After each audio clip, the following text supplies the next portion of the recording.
जयराम जी की आज class 12 physics unit second लेकर के आज से स्टार्ट करते हैं। यूनिट सेकंड का पार्ट 1 है और ये पहला क्वेश्चन देखें। पहला क्वेश्चन ये कह रहा है ओम का नियम लिखते हुए सीमाएं लिखिए। ठीक है, तो क्या लिखना है? ओम का नियम पहले हमें लिखना है और उसके बाद हमें क्या करना है? सीमाएं लिखना है। तो देखो आंसर हेडिंग डाली पर ने ओम का नियम।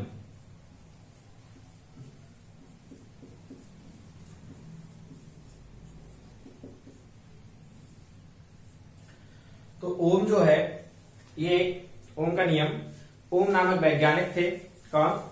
ओम नामक वैज्ञानिक थे। इनके ही नाम पर इन्होंने जो नियम दिया है तो उसी के आधार पर इनके नाम के अनुसार इसे ओम का नियम बोल दिया गया। ये ओम का नियम कब दिया गया था? तो ये ओम का नियम 1826 में दिया था। कब दिया गया था? 1826 में। ठीक है, और ओम जो है इनका पूरा नाम क्या है? तो ओम का पूरा नाम है जॉर्ज साइमन ओम। क्या है? जॉर्ज साइमन ओम। तो ये नियम जॉर्ज साइमन ओम ने कब दिया था? 1826 में दिया था। क्लियर? अब अगर आपको बता दिया जाए कि ओम जो थे ये कहां के वैज्ञानिक थे, तो ये जर्मनी के वैज्ञानिक थे। कहां के वैज्ञानिक थे?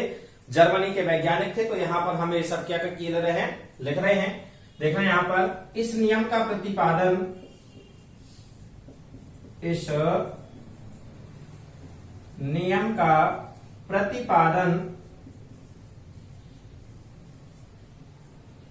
सन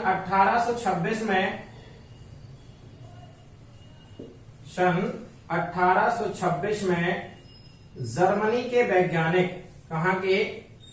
जर्मनी के वैज्ञानिक जॉर्ज साइमन ओम। देखिए, जॉर्ज साइमन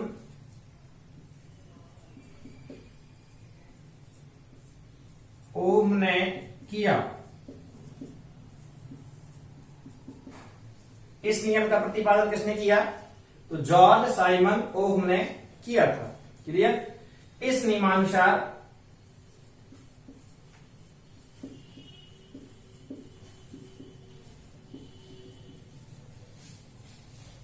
कॉमा लगा दिया। इसके बाद हम डबल इन्वर्टेड कॉमा, जो कथन होते हैं किसी भी चीज के, उन्हें डबल इन्वर्टेड कॉमा में ही लिखा जाता है। ठीक है, तो यहां लिखेंगे किसी चालक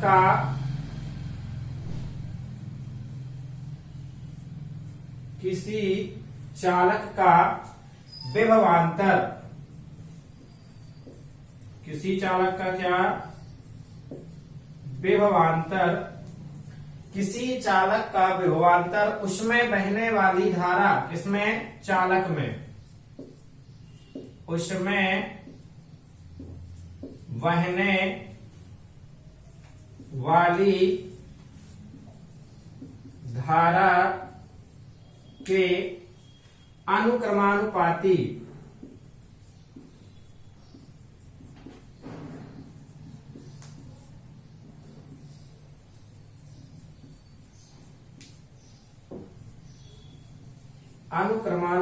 होता है।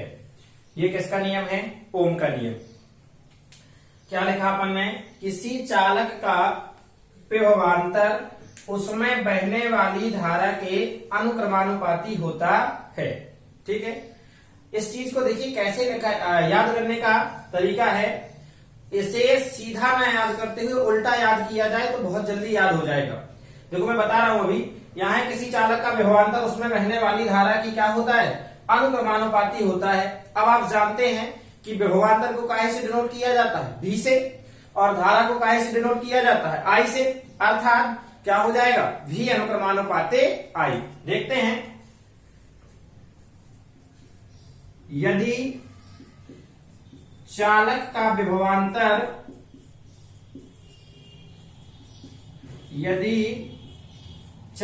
विभवांतर V तथा उसमें बहने वाली धारा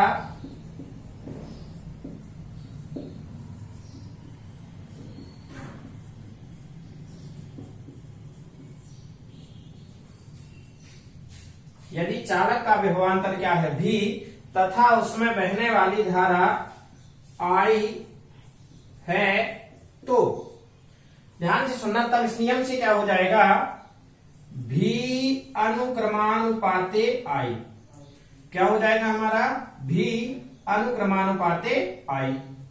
अब इतनी चीज अगर हमें याद हो गई, क्या हो गई, ये चीज इतना सफर याद कर लो, V अनुक्रमानुपाते I, तो आप ये जो नियम है इतनी लाइन आपको रटने की आवश्यकता नहीं है। कैसे, V अर्थात डिनोट किसको करता है, विभवांतर को। किसको डिनोट करता है, विभवांतर को। I किसको डिनोट करता है, धारा। क्लियर। तो धारा हमेशा क्या होती है, बहती है। विभवांतर हमेशा क्या होता है, उत्पन्न किया जाता है। क्लियर। धारा हमेशा क्या होती है, बहती है, और विभवांतर क्या होता है, उत्पन्न होता है। तो यहां से, और ये चिन्ह काहे का है हमारा, अनुक्रमानुपाती का। काहे का है, अनुक्रमानुपाती का। क्लियर हो गया। तो यहीं से नियम हो गया, विभवांतर अनुक्रमानुपाती होता है बहने वाली धारा के। चालक और लगा दो, अर्थात किसी चालक का विभवांतर चालक में बहने वाली धारा के कैसा होता है, अनुक्रमानुपाती होता है। याद हो जाएगा कि नहीं हो जाएगा, देखना, किसी चालक का क्या, विभवांतर, उसमें बहने वाली धारा के क्या होता है, ये काय का चिन्ह है, अनुक्रमानुपाती का। तो किसी चालक में जो उत्पन्न विभवांतर है वो चालक में बहने वाली धारा की क्या होता है, अनुक्रमानुपाती होता है। और ये हमारा क्या हो गया, नियम हो गया। अभी अभी हमने क्या किया, यहां देखिए, हमने माना यदि हमारा विभवांतर क्या है, V है, और बहने वाली धारा क्या है, I। यदि विभवांतर V है और बहने वाली धारा I है तो ओम के नियम से क्या हो जाएगा, V अनुक्रमानुपाते I। अब समझना, यहां अनुक्रमानुपाती हम क्या कर रहे हैं, हटा रहे हैं। अनुक्रमानुपाती हटाएंगे, बराबर लगाएंगे। क्या लगाएंगे, बराबर, तो कोई ना कोई नियतांक आ जाता है। तो यहां पर ओम के नियम में याद रखना कि कौन सा नियतांक आएगा, R। क्या आएगा, R। अर्थात यहां अनुक्रमानुपाती हटा दिया, बराबर लगा दिया, यहां पर आ गया R। लिख देते हैं, जहां R अनुक्रमानुपाती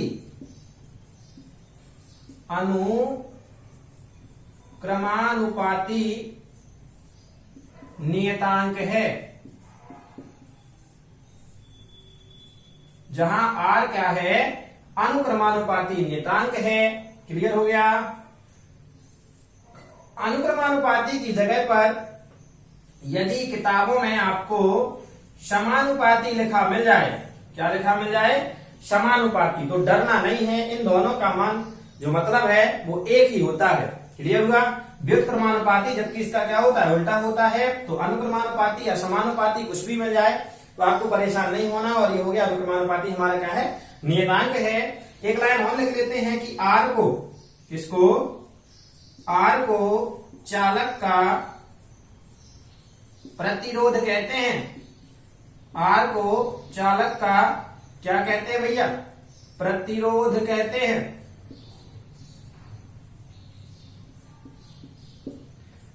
R को चालक का क्या कहते हैं, प्रतिरोध कहते हैं। तो ये था हमारा ओम का नियम। अब हमें करना है ओम के नियम की सीमाएं। तो अपन ने हेडिंग डाल ली क्या, सीमाएं।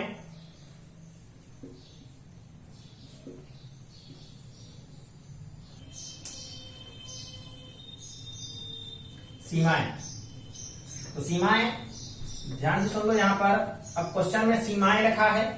सीमाएं की जगह पर अगर मान लीजिए क्वेश्चन में कमियां आ जाता, क्या आ जाता, कमियां। ठीक है, तो कमियां और दोष, ये कोई भी चीज आ जाए, हालांकि इसमें आएगा नहीं, आपका सीमा ही आएंगे। एक तो ये ओम का नियम हो गया, और ये जो पहला यूनिट था अपना, पहला यूनिट में था कूलॉम का नियम। तो कूलॉम का नियम लिखते हुए उसकी सीमाएं रखना था, और यहां पर आ गया ओम का नियम लिखते हुए उसकी सीमाएं। लेकिन अन्य क्वेश्चनों में आपको कमियां या दोष लिखे मिल सकते हैं, तो आपको डरना नहीं है। ध्यान से देखो, नंबर 1, ओम का नियम, ओम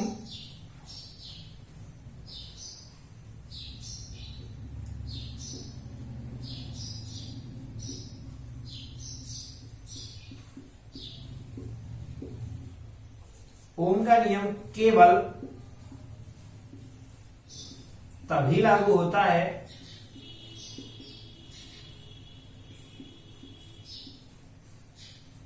केवल तभी लागू होता है जब चालक की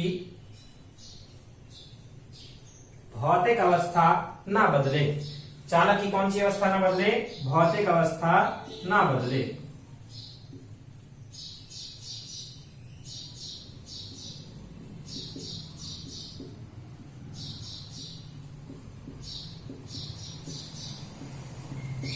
दूसरा, ओम का नियम तभी लागू होता है जब चालक में विकृति उत्पन्न ना हो। क्या उत्पन्न ना हो? विकृति उत्पन्न ना हो। तो ये अपन दूसरी वाली सीमा यहां लिखे दे रहे हैं। ओम का नियम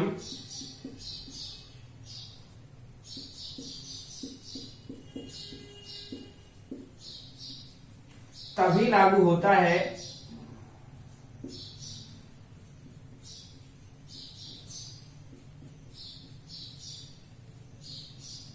जब चालक में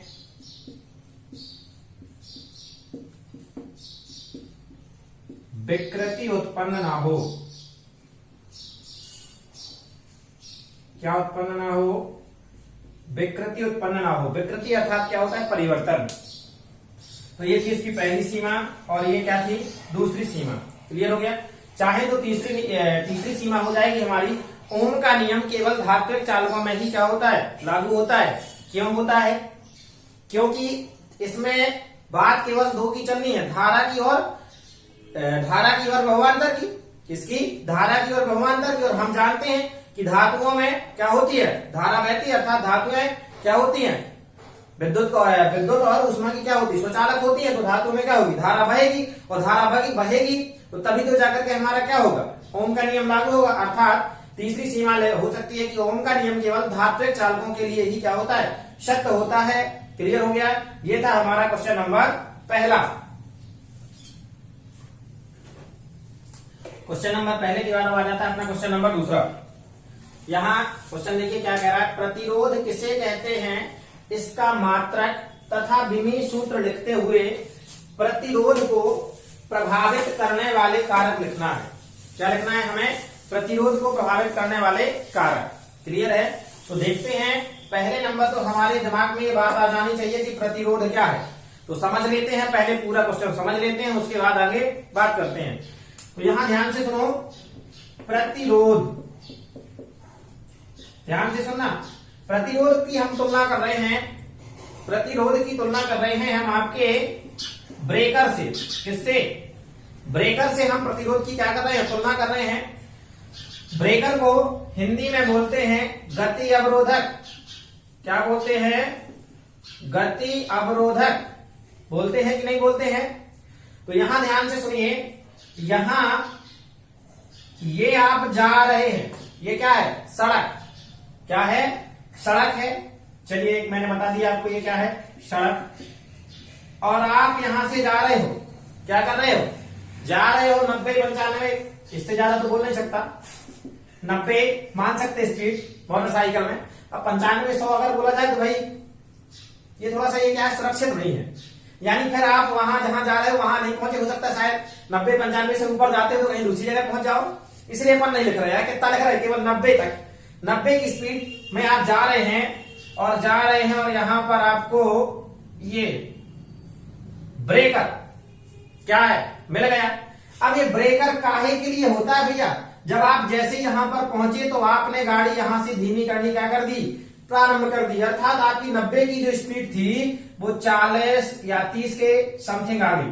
कितनी आ गई है? 40 या 30 के समथिंग आ गई है। तो आपकी इस स्पीड को उसने काहे का काम किया? रोकने का। रोकने का काम किसने किया? गति अवरोधक अर्थात ब्रेकर ने। क्लियर हो गया? आपके मार्ग में डाली जाने वाली रुकावट को क्या कहा? ब्रेकर। और आपको मैं कन्वर्ट किए दे रहा हूं यहां पर धारा में। किसमें? धारा में। ये धारा का मार्ग है, आई धारा बह रही है, रास्ते में रुकावट आ गई है, उसे हम क्या कहते हैं? प्रतिरोध। क्लियर हो गया? तो देखो इसकी परिभाषा क्या हो जाएगी। किसी चालक में सड़क यहाँ माना था, यहाँ मान लिया अपन ने, अब वहां सड़क तो हो गई नहीं, धारा बहानी है तो सड़क थोड़ी होगी, वो तो मैंने केवल आपको समझाने के लिए कहा था। तो ध्यान से देखते हैं, ये यहाँ सड़क माना था, जैसे अपन ने क्या कर लिया, चालक। किसी चालक में, यहाँ तो तुम बह रहे थे, क्या हो रहे थे, तुम बह रहे थे 90 की स्पीड में, और यहाँ क्या बहेगी, धारा। तो किसी चालक में बहने वाली धारा के मार्ग में डाली जाने वाली रुकावट को हम क्या कहते हैं, प्रतिरोध कहते हैं। समझ में आ गया कि नहीं आ गया? चलो देखते हैं, परिभाषा लिख रहे हैं। अर्थात धारा के मार्ग में डाली जाने वाली रुकावट को हम क्या कहते हैं, प्रतिरोध कहते हैं। तो यहां लिखा अपन ने प्रतिरोध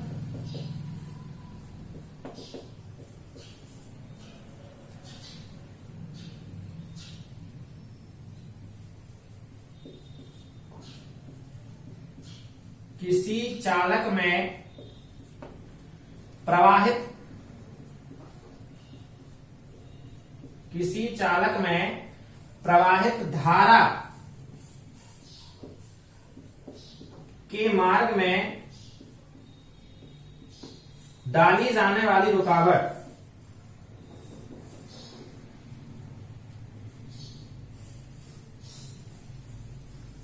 डाली जाने वाली रुकावट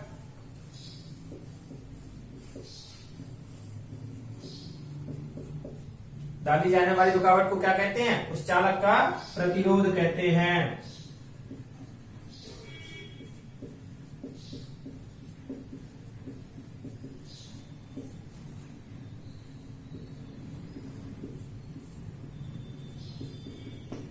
ये काहे की डेफिनेशन हो गई है, प्रतिरोध की। किसी चालक में प्रवाहित धारा के मार्ग में डाली जाने वाली रुकावट को हम क्या कहते हैं भैया, उस चालक का क्या कहते हैं, प्रतिरोध कहते हैं। परिभाषा है, चाहो तो आप यहां लगा दीजिए इन्वर्टेड कॉमा, यहां पर क्लोज कर दीजिए, प्रतिरोध की परिभाषा लिखी। ये इस तरीके से लिखोगे थोड़ा सा अपने नंबर आने की संभावना ज्यादा हो जाती है, अच्छा लगता है।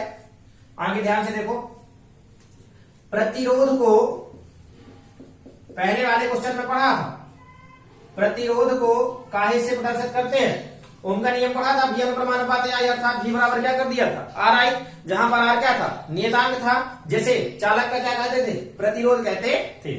तो प्रतिरोध को आर से प्रदर्शित करते हैं, काहे से प्रदर्शित करते हैं, आर से प्रदर्शित करते हैं।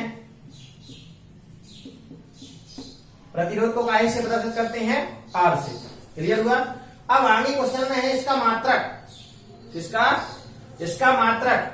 तो इसका मात्रक क्या होता है, इसका मात्रक ओम, क्या होता है, ओम होता है। ओम का चिन्ह बना दिया जाता है, ये इसका मात्रक ओम होता है। आगे और क्वेश्चन में देखते हैं, क्वेश्चन क्या कह रहा है। क्वेश्चन ये कह रहा है मात्रक तथा विमेय सूत्र ओम होता है। आगे देखो, मात्रक तो पता चल गया, तथा विमेय सूत्र, कौन सा सूत्र, विमेय सूत्र। विमेय सूत्र देखिए, बहुत सारे बच्चे गलतियां कर देते हैं। कई बार आपको बताया जा रहा हूं, आपका टोटल विमेय सूत्र अगर सही है और आपने उसे ब्रैकेट, कौन सा ब्रैकेट, बड़े ब्रैकेट में नहीं लिखा, आपको 0 नंबर मिलेगा उसका। समझ में आया? या विमेय सूत्र में कभी भी ना जो छोटा ब्रैकेट लगता है ना मझला ब्रैकेट लगता है। याद कर लीजिए, विमेय सूत्र में हमेशा बड़ा ब्रैकेट ही लगाना है। तो इसका विमेय सूत्र क्या होता है, एम एल स्क्वायर टी की घाते -3 और ए की घाते -2। ये क्या होता है, इसका विमेय सूत्र होता है। किसका विमेय सूत्र, प्रतिरोध का। अब आगे आ जाते हैं, तथा इसका विमेय सूत्र इतना है। आगे क्वेश्चन क्या कह रहा है, क्वेश्चन हमारा ये कह रहा है, लिखते हुए यहां तक अपन ने कर लिया, आगे चला प्रतिरोध को प्रभावित करने वाले कारक लिखिए। किसको प्रभावित करने वाले कारक, प्रतिरोध को। तो ध्यान से सुनिए, यहां पर अपन ने लिखा प्रतिरोध को प्रभावित करने वाले कारक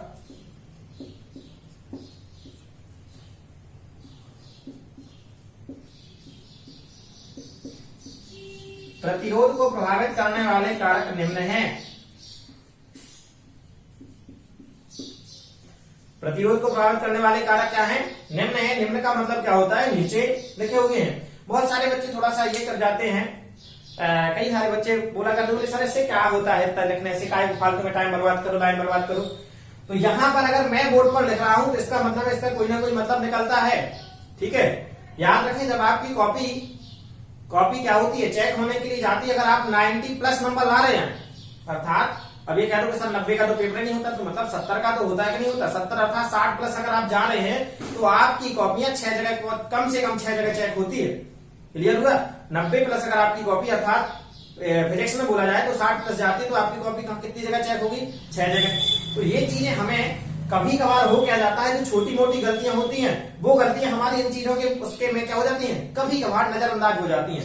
इसीलिए मैं आप लोगों को बार बार बोला करता हूं कि ये चीज क्या करना है, लिख दिया करो। ठीक है, कई बच्चों का कोचिंग में क्लास में बैठे बैठे बहुत सारे बच्चों का ये क्वेश्चन रहता है, बोले सर इससे क्या होता है, कुछ नहीं होता है, और आप मतलब ये फालतू में काहे पे एक लाइन बर्बाद करें। तो एक लाइन बर्बाद करने से आपकी बर्बाद नहीं होनी है लाइन। देखो यहाँ पर अपने नंबर मिलने के चांस ज्यादा है। प्रतिरोध को प्रभावित करने वाले कारक निम्न है। नंबर 1 लंबाई, चालक की लंबाई। दूसरा, चालक का ताप।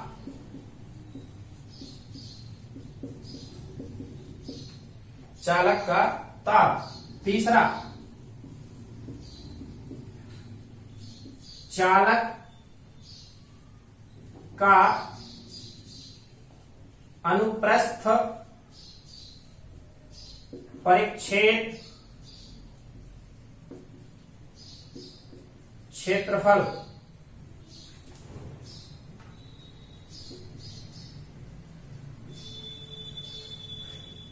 चालक का अनुप्रस्थ परिच्छेद क्षेत्रफल।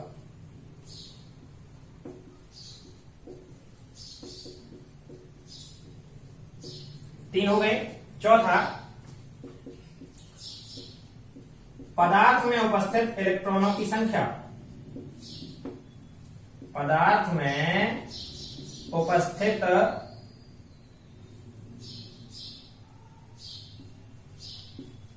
इलेक्ट्रॉनों की संख्या।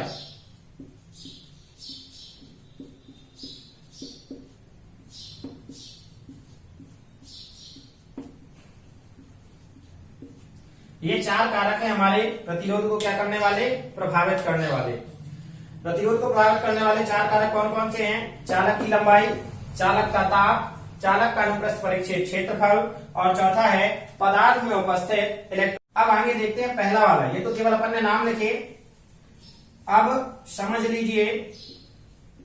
पहले काम करते हैं, इन सभी को क्या कर लेते हैं, आप लोग नोट कर लीजिए, और उसके बाद अपन इनको पहले समझ लेते हैं, उसके बाद आगे बढ़ते हैं। तो ध्यान से सुनना, यहां पर बात चल रही है लंबाई की। क्या चल रही है? लंबाई। लंबाई को काहे से डिनोट करते हैं? एल से। ताप जो है, ताप को डिनोट करते हैं टी से। अनुप्रस्थ परिच्छेद को डिनोट करते हैं ए से, और इलेक्ट्रॉनों की संख्या को डिनोट करते हैं ई से। क्या करते हैं? लंबाई को एल से स्मॉल, और ताप को टी से, अनुप्रस्थ परिच्छेद को ए से, और इलेक्ट्रॉनों की संख्या को काहे से? ई से। प्रतिरोध तो जानते हो, प्रतिरोध को काहे से डिनोट करते हैं? आर से। यहां देखना, मैं अभी आपको चारों के चारों क्या करा रहा हूं, याद करा रहा हूं। पहला वाला, आपको ये 4 चीजें अगर याद हो गई, कौन सा? आर अनुक्रमानुपाती एल, अनुक्रमानुपाती अच्छा सा बनाना भैया, अनुक्रमानुपाती टी, 2 हो गए। तीसरा, आर अनुक्रमानुपाती 1/a। चौथा, आर अनुक्रमानुपाती 1/e। तो ये 4 चीजें अगर आपको, जैसे मैंने ओम का नियम बताया था कि ओम का नियम अगर आपको लैंग्वेज याद नहीं होती तो केवल इतना याद कर लो, v अनुक्रमानुपाती है।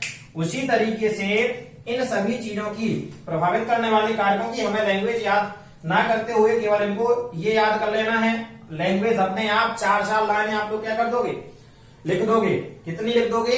एक पॉइंट में 4 लाइनें लिख दोगे, केवल अगर आपको ये याद है तो। 4, 4, 8, 4, 12, 4, 16 लाइन तो आप ये लिख सकते हो, 4-5 लाइन ये लिख सकते हो, और टोटल आपको एक भी नंबर नहीं कटने वाला, ये गारंटी है। तो देखते हैं, ये आर अभी हमने आपको बताया था, आर को काय से डिनोट करते हैं? आर क्या है? प्रतिरोध। एल क्या है, लंबाई।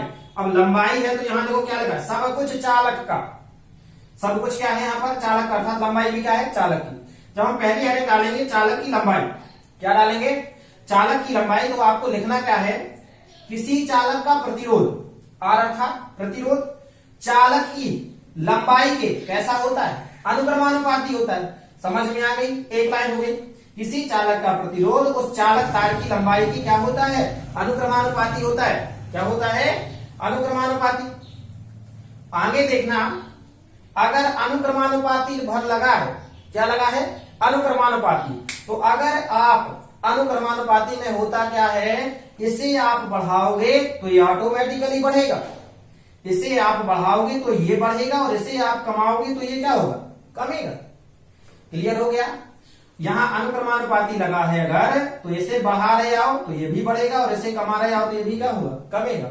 अब देखना, पहली हेडिंग आपकी कंप्लीट है। कैसे, किसी चालक का प्रतिरोध चालक के लंबाई के, अर्थात ये हम बोलते हैं किसी चालक का प्रतिरोध चालक के तार की लंबाई के कैसा होता है, अनुक्रमानुपाती होता है। इतना लिखने में किसी को दिक्कत तो है नहीं। अर्थात आर अनुक्रमानुपाती एन, तो क्या करेंगे हम, अतः लंबाई बढ़ाने पर, किसकी लंबाई, चालक तार की लंबाई बढ़ाने पर चालक का प्रतिरोध क्या होता है, बढ़ता है, तथा लंबाई का मान कम करने पर उस चालक का प्रतिरोध क्या होता है, कम जाता है। ये हो गई हमारी पहली हेडिंग। चलिए दूसरी हेडिंग पे बात करते हैं। दूसरी हेडिंग क्या डालेंगे, चालक का ताप। क्या डालेंगे, चालक का ताप। तो यहां पर हो क्या जाएगा, किसी चालक का प्रतिरोध उसके ताप के कैसा होता है, अनुक्रमानुपाती होता है, अर्थात चालक का ताप बढ़ाने पर प्रतिरोध का क्या होता है, बढ़ जाता है, तथा चालक का ताप कमाने पर प्रतिरोध का मान क्या हो जाता है, कम जाता है। बात समझ में आ गई है। इन दोनों में आपको कोई अंतर समझ में आया, नहीं आया, क्यों, क्योंकि दोनों क्या है, एक जैसे, अनुक्रमानुपाती लगा है। इतना बार याद रखना कि एल अर्थात लंबाई और टी अर्थात ताप। अगर लंबाई बढ़ाओगे तो प्रतिरोध बढ़ेगा, लंबाई घटाओगे तो प्रतिरोध घटेगा, ताप बढ़ाओगे तो प्रतिरोध बढ़ेगा, और ताप घटाओगे तो प्रतिरोध भी क्या होगा, घटेगा। ये दोनों चीजें समझ में आ गई हैं। आगे चलते हैं तीसरी, आर और अनुक्रमानुपाती और 1/8। अगर बटे में आ जाए, याद रखें ओम का नियम पढ़ाते समय जब हमने लिखा था अनुक्रमानुपाती, अनुक्रमानुपाती के नीचे थोड़ा सा डैश लगाया था, वहां बताया था समानुपाती, और फिर एक चीज और बताई थी कि एक चीज और होती है व्युत्क्रमानुपाती, जो इसका क्या होता है, उल्टा। व्युत्क्रमानुपाती क्या होता है, इसका उल्टा। तो कैसे, अगर बटे में दिया जाए तब इसे हम अनुक्रमानुपाती नहीं बोलेंगे, हम क्या बोलेंगे, व्युत्क्रमानुपाती। क्लियर हुआ। तो देखो कैसे हो जाएंगे, ये क्या है, ए अर्थात हमारा क्या है, कुछ नहीं याद करो, क्षेत्रफल भर याद कर लो, या इतना लिख सको तो बहुत बढ़िया, इतना आपको याद रहे तो बहुत बढ़िया है। चलो देखते हैं, किसी चालक का प्रतिरोध उसके क्षेत्रफल के, ये देखना बटे में लिखा है, तो अनुक्रमानुपाती मत बोल देना, क्या बोलोगे, व्युत्क्रमानुपाती। किसी चालक का प्रतिरोध उसके क्षेत्रफल के, किसके, चालक के क्षेत्रफल के व्युत्क्रमानुपाती होता है। कैसा होता है, व्युत्क्रमानुपाती। और व्युत्क्रमानुपाती में उल्टा चलता है सिस्टम, क्या होता है, उल्टा चलता है। अब उल्टा कैसे चलता है, ध्यान से सुनिए, मैं आपसे बता रहा हूं व्युत्क्रमानुपाती में सिस्टम उल्टा चलता है। अगर ये बढ़ाओगे तो ये क्या होगा, कमेगा, और अगर ये कमाओगे तो ये क्या होगा, बढ़ेगा। क्लियर हुआ। तो अर्थात किसी चालक का क्षेत्रफल बढ़ाने पर उसका प्रतिरोध कम जाता है, और क्षेत्रफल कमाने पर उसका प्रतिरोध बढ़ जाता है। ठीक है, आगे देखो, ये तीसरा हो गया। चौथा आ गया हमारा ई अर्थात पदार्थ में उपस्थित इलेक्ट्रॉनों की संख्या, या इसे मुक्त होने वाले, पदार्थ से मुक्त होने वाले इलेक्ट्रॉनों की संख्या। ठीक है, तो किसी चालक का प्रतिरोध उस चालक पदार्थ से मुक्त होने वाले इलेक्ट्रॉनों की संख्या के व्युत्क्रमानुपाती होता है। अर्थात यदि चालक से मुक्त होने वाले इलेक्ट्रॉनों की संख्या में वृद्धि होती है तो चालक का प्रतिरोध क्या होगा, कम जाएगा, और यदि चालक से मुक्त होने वाले इलेक्ट्रॉनों की संख्या में कमी होती है तो चालक का प्रतिरोध क्या हो जाएगा, बढ़ जाएगा। ये थे हमारे प्रतिरोध को प्रभावित करने वाले 4 कारक। क्लियर। तो ये हमारा क्वेश्चन नंबर क्या था, कंप्लीट होता है सेकंड वाला। अब देखो थोड़ा सा, अब ये भी अपन ने समझा था चालक जो है प्रतिरोध को प्रभावित करने वाले कारक, केवल समझा था। अब ये देखो आपको जिस तरीके से लिखना है कॉपी में वो ये है। पहला वाला क्या था अपना, चालक की लंबाई। क्या था, चालक की लंबाई। तो किसी चालक का प्रतिरोध उसकी लंबाई के अनुक्रमानुपाती होता है। कैसा होता है, अनुक्रमानुपाती होता है। अर्थात चालक का प्रतिरोध क्या है, आर, ये काहे का चिन्ह है अनुक्रमानुपाती का, और ये काहे का, लंबाई, आर अनुक्रमानुपाती एल। अतः चालक की लंबाई बढ़ाने पर, मैं आपको समझा चुका हूं अभी, चालक की लंबाई बढ़ाने पर चालक के प्रतिरोध का मान क्या हो जाएगा, बढ़ जाएगा। अगर अनुक्रमानुपाती है तो बढ़ाने पर बढ़ता है और कमाने पर कमता है, बढ़ जाता है। तथा चालक की लंबाई कम करने पर, क्या करने पर, चालक की लंबाई कम करने पर चालक के प्रतिरोध का मान क्या हो जाता है, कम हो जाता है। यही बात अपन ने क्या की थी, समझाई थी। जो बच्चे नोट कर रहे हैं वो क्या करते जाए, नोट करते जाए। अब उसके बाद दूसरा वाला अपन ने क्या बताया था, दूसरा जो था, दूसरा प्रभावित करने वाला कारक था ताप। क्या था, तो चालक का यहां पर क्या था, ताप। अब ये यहां एक की जगह क्या लिख दिया अपन ने, 2, और लंबाई की जगह पर क्या लिख दिया, ताप। इसकी हेडिंग जो है बनाकर के इसके अंदर क्या हो जाएगा, किसी चालक का प्रतिरोध उसकी की जगह पर क्या हो जाएगा, अब उसके लंबाई की जगह पर क्या हो जाएगा, ताप। उसके ताप के कैसा होता है, अनुक्रमानुपाती होता है। अर्थात ताप को काहे से डिनोट करते हैं, टी से, अर्थात आर अनुक्रमानुपाते टी। अतः चालक की जगह पर आ जाएगा का, लंबाई की जगह पर आ जाएगा ताप। अतः चालक का ताप बढ़ाने पर चालक के प्रतिरोध का मान बढ़ जाता है तथा चालक का ताप कम करने पर चालक के प्रतिरोध का मान क्या हो जाता है, कम हो जाता है। कितने प्रभावित करने वाले कारक याद हो गए, 2 याद हो गए। तीसरा देखिए, तीसरा कारक था चालक का अनुप्रस्थ परिच्छेद क्षेत्रफल। क्या था, चालक का अनुप्रस्थ परिच्छेद क्षेत्रफल। तो अपन ने लिखा किसी चालक का प्रतिरोध उसके अनुप्रस्थ परिच्छेद क्षेत्रफल के कैसा होता है, व्युत्क्रमानुपाती होता है। तो व्युत्क्रमानुपाती में क्षेत्रफल को अपन कैसे से डिनोट करते हैं, ए से। व्युत्क्रमानुपाती होता है तो 1/, क्या हो जाएगा, ए आ जाएगा। अर्थात आर देखना ऐसा बोलना है इसे, आर व्युत्क्रमानुपाती ए या आर अनुक्रमानुपाती 1/a, ऐसा बोल सकते हैं। तो इसमें अपन ने बताया था कि अगर ये बढ़ाएंगे तो ये कमेगा और ये कमाएंगे तो ये बढ़ेगा। अतः चालक का क्षेत्रफल बढ़ाने पर, क्षेत्रफल क्या कर रहे हैं, बढ़ा रहे हैं, चालक के प्रतिरोध का मान क्या हो जाता है, कम हो जाता है। तथा चालक का क्षेत्रफल कम करने पर, अगर इसका मान कम करेंगे तो ये क्या हो जाता है, बढ़ जाता है। चालक के प्रतिरोध का मान क्या हो जाता है, बढ़ जाता है। ये हो गए हमारे कितने प्रभावित करने वाले कारक, 3। चौथा कारक था चालक पदार्थ से मुक्त होने वाले इलेक्ट्रॉनों की संख्या। ठीक है, तो यहां पदार्थ लिख लो या चालक लिख लो, कोई दिक्कत नहीं, चलो आपको समझ में आ जाए। तो यहां लिख सकते हैं पदार्थ से मुक्त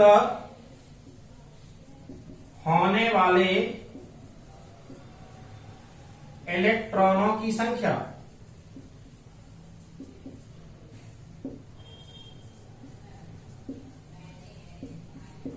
ये 3 की जगह क्या हो गया, 4। तो किसी चालक का प्रतिरोध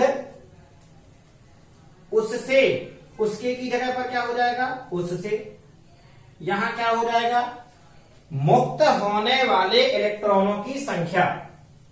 यहां क्या हो जाएगा, मुक्त होने वाले इलेक्ट्रॉनों की संख्या।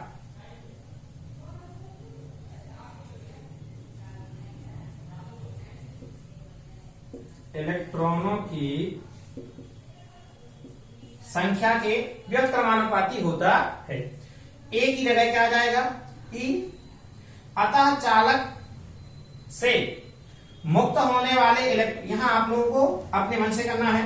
अतः चालक से मुक्त होने वाले इलेक्ट्रॉनों की संख्या अधिक होने पर, बढ़ाने पर की जगह पर क्या कर लेना, अधिक होने पर चालक के प्रतिरोध का मान कम हो जाता है तथा चालक से मुक्त होने वाले इलेक्ट्रॉनों की संख्या कम होने पर क्या हो जाता है, चालक के प्रतिरोध का मान क्या हो जाता है, बढ़ जाता है।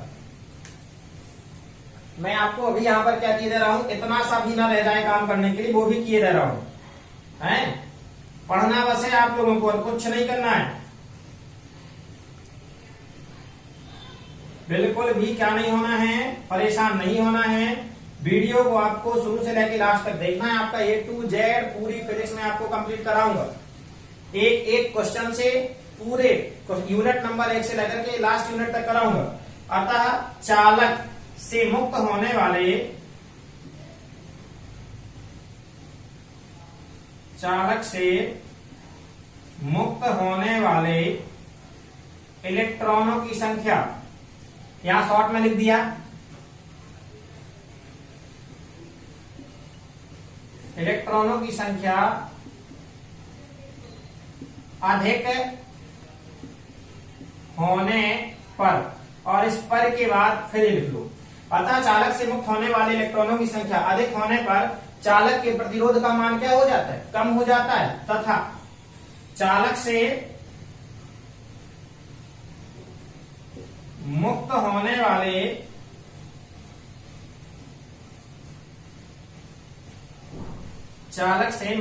वाले इलेक्ट्रॉनों की संख्या, यहां क्या की थी, अधिक, तो यहां क्या लिख देंगे, कम होने पर, और इसके बाद यहां से चालक देखना, चालक से मुक्त होने वाले इलेक्ट्रॉन की संख्या कम होने पर चालक के प्रतिरोध का मान क्या हो जाता है, बढ़ जाता है। ये हमारे 2 क्वेश्चन क्या हो गए, कंप्लीट हो गए। क्लियर? ये हमारे क्वेश्चन 2 क्या थे, कंप्लीट हो गए सेकंड यूनिट के। अब क्वेश्चन नंबर तीसरा और चौथा। क्वेश्चन तीसरा है हमारा प्रतिरोधों का श्रेणीक्रम संयोजन और प्रतिरोधों का समांतरक्रम संयोजन। ये क्या करेंगे, हम पढ़ेंगे अगली वीडियो में। तो आशा करता हूं मजा आया होगा, पढ़ते रहें, नोट करते रहें अपने आराम से।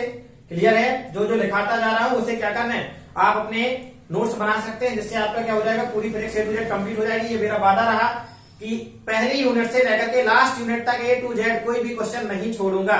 क्लियर है? तो इतने के लिए धन्यवाद। जयराम जी, मिलते हैं अगले वीडियो में।